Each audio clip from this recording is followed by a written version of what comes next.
Vaat nüüd on selline asi, et minu eestkostja tahab tulla siia koos politseiga auto asjus ja videote asjus. Selle auto koha pealt on nii palju mul ainult öelda, et selle autoga saab linnaliikluses sõita. Esiteks peavad olema täidetud järgmised punktid. Tal peavad olema numbrimärgid. Tal peab olema tagumine numbrimärgi valgusti. Tal peab olema tagurdamistuli. Tal peavad olema turvavööga istmed. Tal peavad olema lähi- ja kaugtuledega esituled. Ja tal peavad olema korralikult nii pidurituled kui ka suunatuled. Minu autol olid puudu ainult 2 asja. Tagumine numbrimärgi valgusti ja turvavööga esiistmed.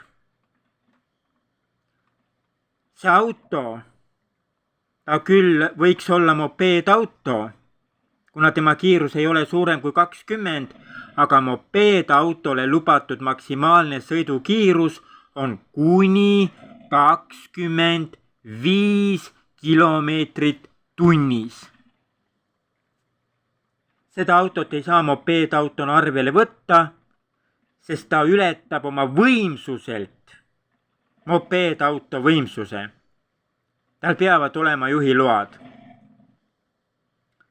Aga juhilube mina sellele autole tegema ei hakka, sest mul ei ole enam seda autot.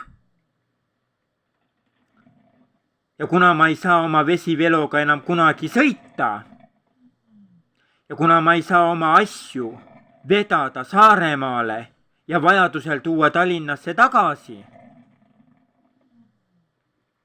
siis mul ei olegi mitte mingit muud võimalust, kui jääda YouTuberiks. Saaremaale ma enam minna ei saa, vesijalgrattaga ma enam sõita ei saa, sest minu eestkostja varastas selle minult, nagu ta käis minu Saaremaa majal vargil, varastas minu Saaremaa majast asju, viskas neid minema, kuigi ta ei tohi ilma minu kui majaomaniku loata minu asju ära visata. See on kriminaalkorras karistatav kuritegu. Siis jääbki minu ainukeseks hobiks YouTube. Minu ainukeseks hobiks jääbki YouTube. Vesirattaga ma enam sõita ei tohi, sest Kristiinale meeldib mind kiusata. Olgu, las ta siis kiusab. Aga see tähendab seda, et mina hakkan auru välja laskma läbi YouTube'i. Ja see on minu ainukene hobi. Seda autot mina enam tegema ei hakka. Ma mõtlen sõidukorda, teda saab taastada, saab uuesti sõidukorda teha. Aga kuna Kristiina tahab varastada, las ta siis varastab. Sest miks ma sellest autost üldse ilma jäin? Kristiina Uuskar varastas selle auto minult läbi Mario Kronki nimelise narkomaani.